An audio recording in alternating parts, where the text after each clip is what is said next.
fil de l'âme. Plus être qu'une âme au cristal aplani, où le ciel propagea ses calmes influences, et, transposant en soi des sons et des nuances, mêlés à leur reflet une part d'infini. Douceur, c'est tout à coup une plainte de flûte qui dans cette eau de notre âme se répercute. La mer une fumée ayant des bleus dansants. Ici chemine un bruit de cloche qui pénètre, avec un glissement de béguine ou de prêtre, et mon âme s'emplit des roses que je sens.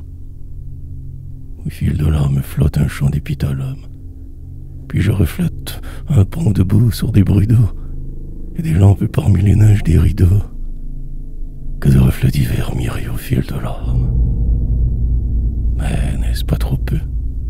N'est-ce pas anormal qu'aucun homme ne soit arrivé de la ville pour ajouter sa part de mirage amical aux choses en reflet dans notre âme tranquille?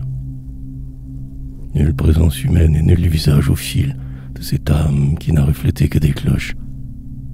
Ah, sentir tout à coup la tiédeur d'un profil, des yeux posés sur soi, des lèvres vraiment proches. Fraternelle pitié d'un passant dans le soir, par qui l'on n'est plus seul, par qui vit le miroir.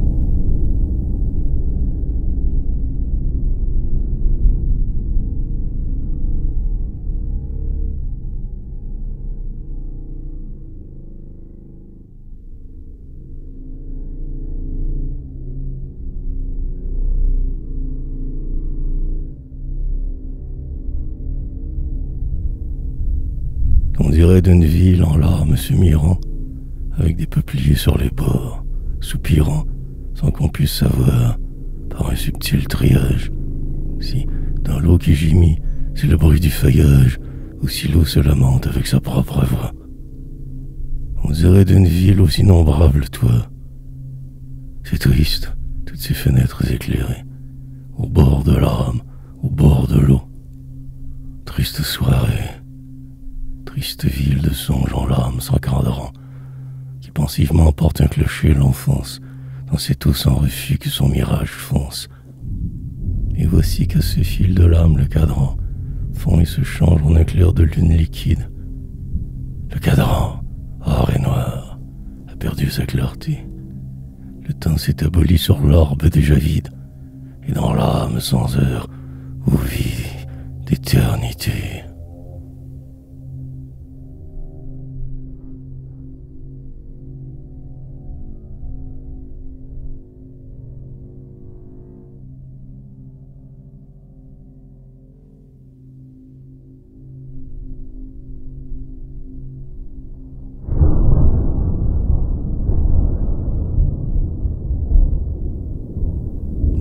A pris la lune heureuse, par exemple. Elle est là-haut, couleur de ruche, avec les yeux calmes et dilatés dans sa face très ample. Or mon âme, elle aussi, dans un ciel cieux, tout au raffinement que son caprice crée, n'aime plus que sa propre atmosphère nacrée. Qu'importe, au loin, la vie et sa vaste rumeur. Mon âme, où tout désir se décolore et meurt, n'a vraiment plus souci que d'elle et ne prolonge rien d'autre que son songe et son divin mensonge, et ne regarde plus que son propre halo. Ainsi, du haut du ciel, sans remarquer la ville, ni les tours, ni les lits dans le jardin tranquille, la lune se contemple elle-même dans l'eau.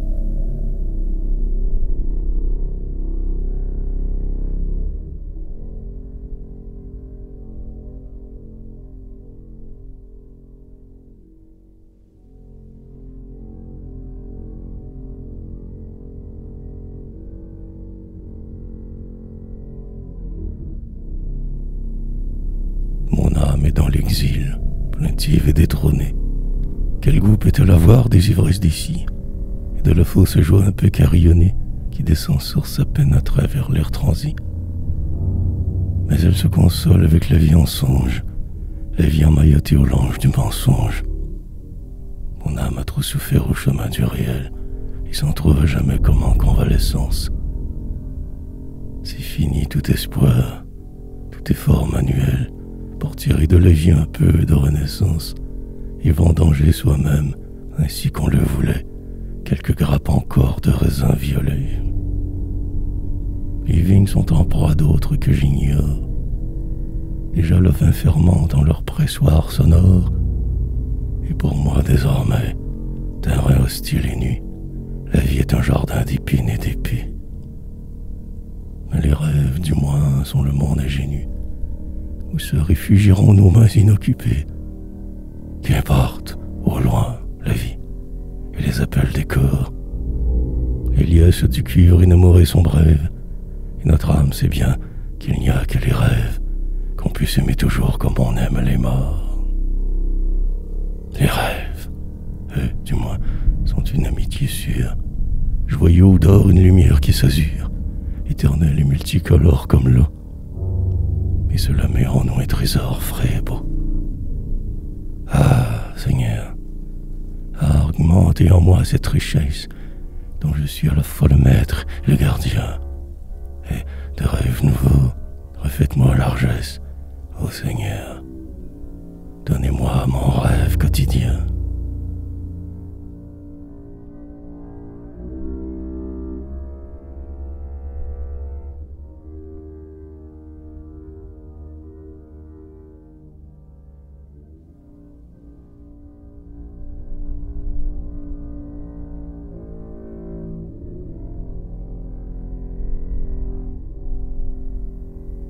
Les rêves, des miroirs où nous nous délayons, comme éternels déjà, dans un recul d'espace. Les rêves, des rouets auxquels, d'une main lasse, nous envidons de la fumée des rayons, du vent, des cheveux morts et des fils de la Vierge. Les rêves, un bouquet qui tout à coup émerge, les nuits d'hiver enligelées des carreaux noirs. Les rêves, au perron du parc mélancolique, au perron de notre âme, un cabrement les soirs, cabrement sous le clair de lune métallique, d'une troupe de pans, de grands pans radieux, ouvrant leur queue en or comme un éventail Dieu.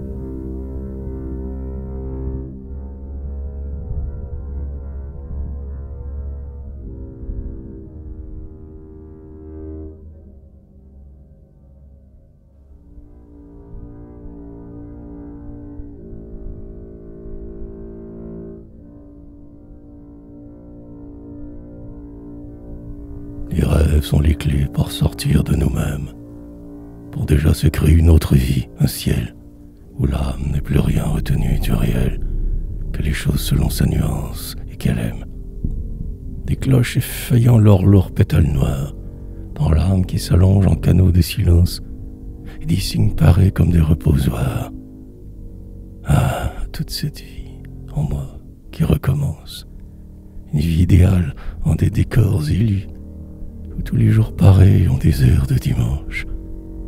Une vie extatique où ne cheminent plus que des rêves vêtus de mousseline blanche.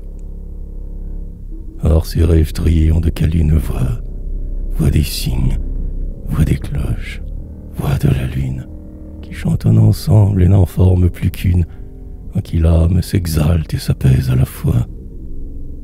De même la nature a fait comme notre âme, et choisit, elle aussi, des bruits qu'elle amalgame, ce berceau frisson des arbres en rideau, lotionnant sa plaie aux rumeurs des écluses. Voix chorale qui sait, pour ses peines confuses, unifier des bruits de feuillage et d'eau.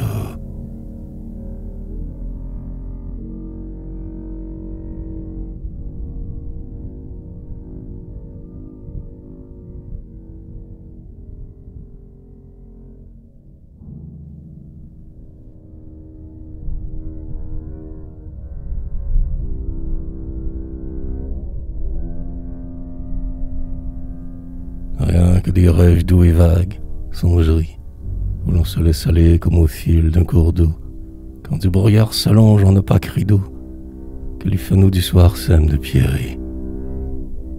Les arbres ont un air de fusain embauché, la brume, sur les bords, ouvre des cassolettes. On devine une ville autour d'un évêché, dans le brouillard brodé de fines gouttelettes, dont la blancheur voyage à l'horizon confus. Et si notre âme rêve et dérive en ses rêves, qui, parmi leurs brouillards, ont aussi des refus, des entrebâillements, des apparitions brèves, les rendant plus encore désirables et chers, songe dans de la ouate et dans de la fumée, mystère d'une vie au lointain présumé, curiosité d'âme et nulle soif des chairs, mais songez seulement aux saintes des verrières, aux femmes des portraits, aux vierges des missels, aux reines de légende, aux béguines tourières, des anges, dirait-on, à peine corporels, et rêver avec l'une une amitié très douce, parce qu'elle a semblé plus pâle qu'elle tous. Ah, c'est tout qui fait du mal comme un grand vent, et qui vient me troubler de derrière les portes. Une toux qu'on dirait pleine de feuilles mortes, et qui ventile au loin les dortoirs du couvent.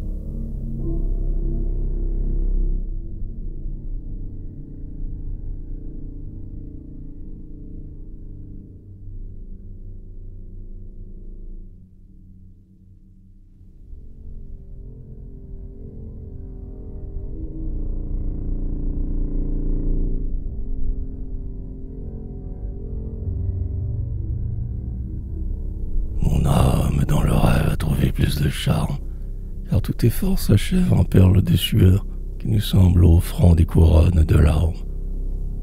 Le bonheur temporel, ce n'est pas le bonheur.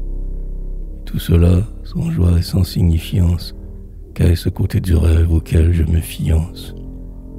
D'autres ont l'orgueil vain d'imposer leur vouloir et d'assembler la foule autour de leurs paroles. Fallacieux désir, naïve gloriole, qui vient tenter mon âme en son grand enchaloir. Alors mon âme répond, je ne suis pas des autres. Chimère de vouloir être au rang des apôtres, que le peuple louange et met sur les pavois, sans délayer son âme et délayer sa voix. Mais si totalement qu'en soi-même on abdique, pour se garder du moins une âme véridique, si débile qu'on semble et si distant qu'on soit, peut-être qu'on exerce un pouvoir malgré soi, car la force souvent est bénigne et se laisse conduire ou mitiger par la toute faiblesse. Et si la lune, à son insu, du haut de l'air, tout au loin qu'elle soit du tumulte des houles, attire avec ses yeux la douleur de la mer. Mon âme, sois ce clair de lune sur les foules.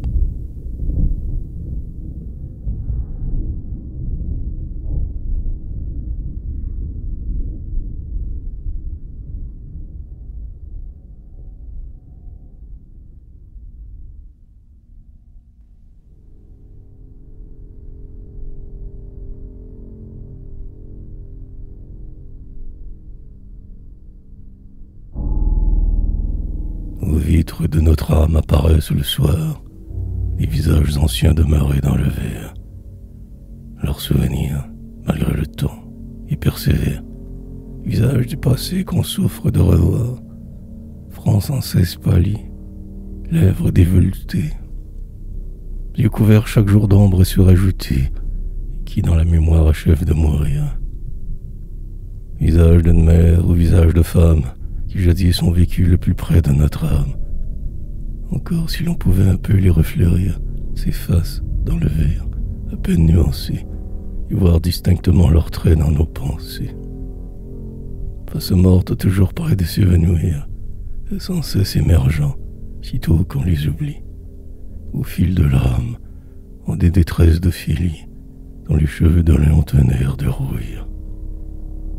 Ah, comment essayer d'avoir un peu de joie quand les vitres de l'âme aimante sont de l'eau, où reparaît sans cesse et sans cesse se noie un doux visage intermittent dans un halo.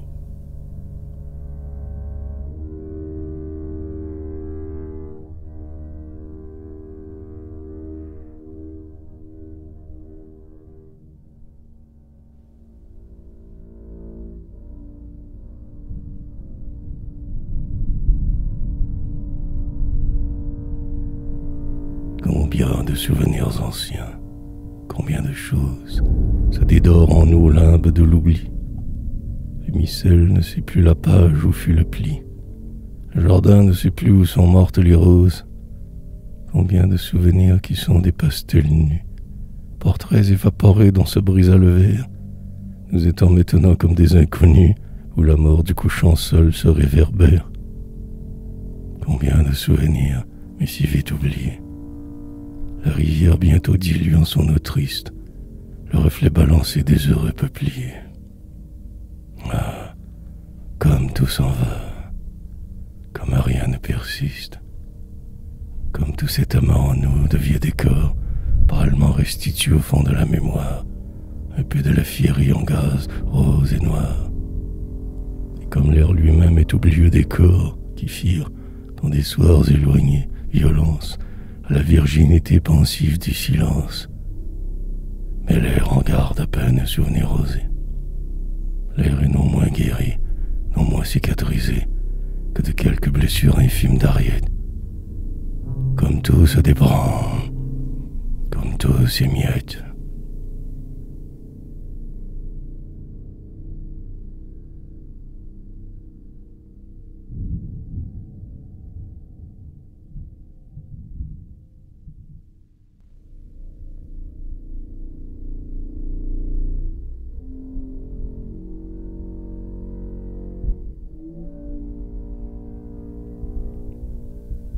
Triste de l'âme, états intermédiaires où l'âme ne sait plus définir ses ennuis, ni trier l'ancien buis fané du nouveau buis. Air vague où monte un champ de lavandière, mais quel linge leurs mains trempaient-elles dans l'eau? Nappe d'autel, rachet des grands-messes pascales, ou baptiste de nos armoires conjugales. Air d'aspect confus, automne ou renouveau. Est-il du soir ou du matin, ce crépuscule? Il neige, mais c'est-il des fleurs ou des flocons? Est-ce un malheur qui vient? Un malheur qui recule? Quel est le clair-obscur où nous nous équivoquons? Heure où l'âme voit à travers les persiennes, tandis qu'elle s'éveille en sa chambre sans bruit, filtrée, se couler des clartés mitoyennes. Entre-t-on dans le jour? Entre-t-on dans la nuit?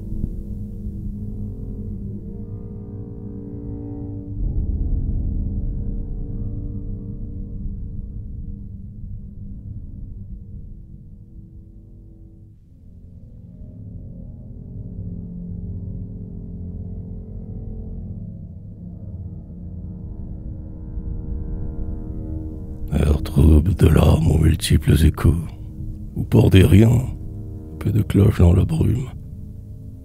La douleur des métaux au loin sur quelque enclume, le bruit mouillé de deux rames à temps égaux qui fauchent le silence au long d'une rivière. Heure trouble où pour ces riens l'âme s'émeut et trouve un air étrange à l'ambiance entière. Ainsi le soleil lui, pourtant voilà qu'il pleut. Et ces oiseaux là-bas, volant devant les portes, qui font des croix avec l'ombre de leur vol noir.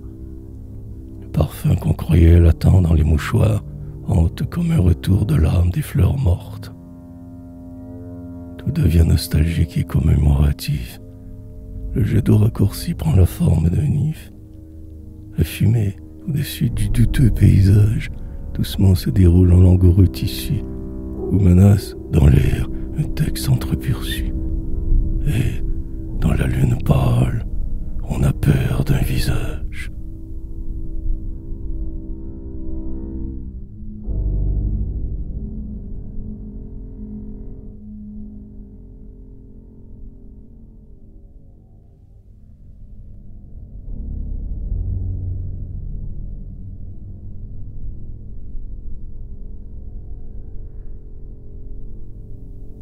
Mon âme sent parfois dans le soir équivoque des ombres s'appuyer sur elle. Et l'on dirait qu'à côté du bon rêve ordinaire apparaît un mauvais rêve qui par geste le provoque. L'âme, tout en suspens, les regarde marchand et, muette, s'allonge autour d'eux comme un chant. Vont-ils termoyer pour un peu leur querelle? Le air, apprivoiseur de blanches tourterelles, qui mettent dans un coin de mon âme les mois, la fraîcheur de leur cœur en éventail de neige. L'autre passant, par on ne sait quel sortilège, attire des essaims de grands corbeaux en moi, de qui la vole ses graines en douloureux rosaire. Et je sens dans mon âme, où s'amasse le soir, devant ces deux témoins riants de ma misère, recommencer sans cesse un combat blanc et noir.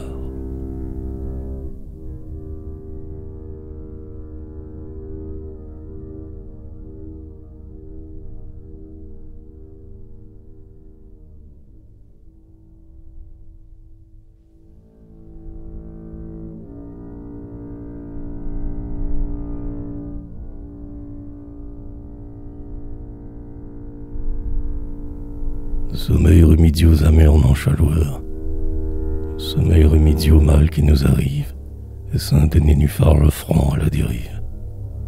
Câlin, il nous entraîne entre ses talus noirs, et, doucement, on sent de l'eau dans sa mémoire, en qui s'est délayé tout ancien souvenir, et s'est noyé son mal que d'ainsi s'endormir. On s'enfonce dans l'eau tranquille qui se moire, pour aller reposer dans le néant du fond, où plus rien, jusqu'à nous, du passé ne pleuvine. Et c'est ce bon sommeil où notre âme se fond, d'une facilité d'oubli presque divine.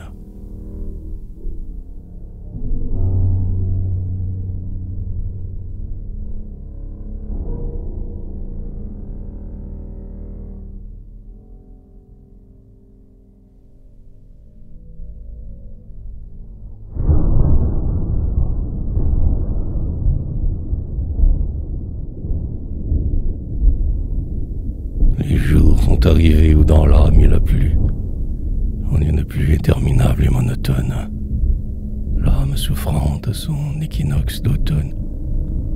C'est fini le soleil où l'ennui s'était plu, le bon soleil sur les vitres toute lamées d'or vierge. C'est fini la jeunesse et l'avril, et revoici la pluie imbibant les fumées qui sur les toits ont l'air de partir pour l'exil. On sent que toute joie à présent est enfuie. À quoi peut-il servir qu'on se reprenne encore? À quoi peut-il servir qu'on sonne encore du corps?